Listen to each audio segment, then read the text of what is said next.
अभी तक हमने डिफरेंट टाइप के सर्कुलेटरी पाथवेज को डिस्कस किया है। अलग अलग प्रकार के जीवों में किस तरीके का परिसंचरण पाया जाता है, किस तरीके का सर्कुलेटरी सिस्टम होता है। अब बात करते हैं ह्यूमन सर्कुलेटरी सिस्टम की। ह्यूमन सर्कुलेटरी सिस्टम, ऑब्वियस सी बात है, हम ह्यूमन्स हैं तो कॉम्प्लेक्स ऑर्गेनिजम्स हैं। कॉम्प्लेक्स ऑर्गेनिज्म में जो बॉडी फ्लूइड होता है वो होता है ब्लड और लिम्फ। तो हमारे शरीर में भी ब्लड और लिम्फ के बेसिस पे दो तरह के सर्कुलेशन प्रेजेंट हैं। एक तो ब्लड वेस्कुलर सिस्टम, एक परिसंचरण जिसमें खून होता है, और दूसरा होता है लसिका और लिम्फेटिक सिस्टम, एक परिसंचरण तंत्र जिसमें सिर्फ लसिका होता है। लसिका एक प्रकार का कलरलेस फ्लूइड होता है, उसके बारे में हम डिस्कस करेंगे। पहले हम ब्लड वेस्कुलर सिस्टम को डिटेल में समझते हैं, जो कि हमारा मेजर सर्कुलेटरी सिस्टम है। ब्लड वेस्कुलर सिस्टम में कौन कौन से हिस्से हैं अगर हम देखें तो मेनली 3 पार्ट्स होते हैं।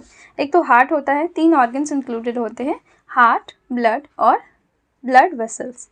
ठीक है, हार्ट हमारा मेजर ऑर्गन है सर्कुलेशन के लिए, जो एक पंप की तरह काम करेगा और पूरे शरीर में हमारे फैला रहता है ब्लड, वो भी ब्लड वेसल्स में। अब ये ब्लड के क्या क्या कंपोनेंट है वो भी देख लेते हैं।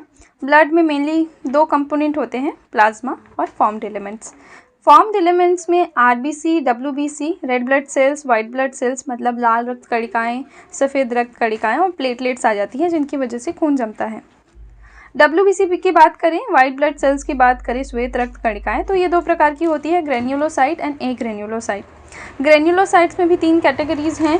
ग्रेन्युलोसाइट्स में आ जाते हैं न्यूट्रोफिल्स, इओसिनोफिल्स एंड बेसोफिल्स, और एग्रेन्युलोसाइट्स में आ जाते हैं लिम्फोसाइट्स, मोनोसाइट्स।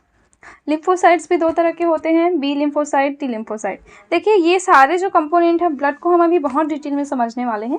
मैं सिर्फ आपको एक आइडिया दे रही हूँ कि ब्लड में एक्चुअल में क्या क्या कंपोनेंट होते हैं।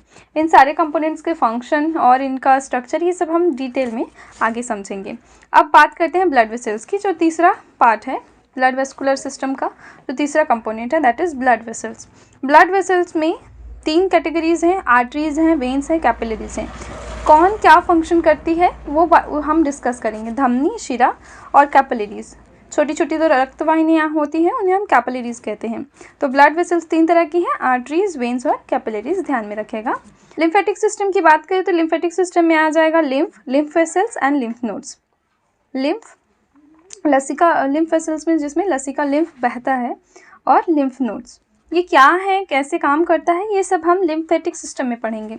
आगे लाइन बाय लाइन सबको समझेंगे। बस अभी आपको एक पूरा ओवरव्यू दिया गया है कि एक्चुअल में ह्यूमन सर्कुलेटरी सिस्टम में क्या क्या है, कितने कंपोनेंट्स हैं। तो ये आपको एक मैप बना के रखना है अपने दिमाग में, ताकि आप पूरा समझ पाएँ कि हमारे शरीर में खून कैसे बहता है, हृदय कैसे पंप करेगा, कैसे ब्लड पूरे शरीर में फैलता है, और किस तरीके से सारा सर्कुलेशन, परिसंचरण हमारे शरीर में होता है। लाइन बाय लाइन सबको हम समझेंगे। अब अगला जो टॉपिक रहेगा हमारा रहेगा ब्लड वेस्कुलर सिस्टम, जिसमें हम ब्लड को डिटेल में समझेंगे।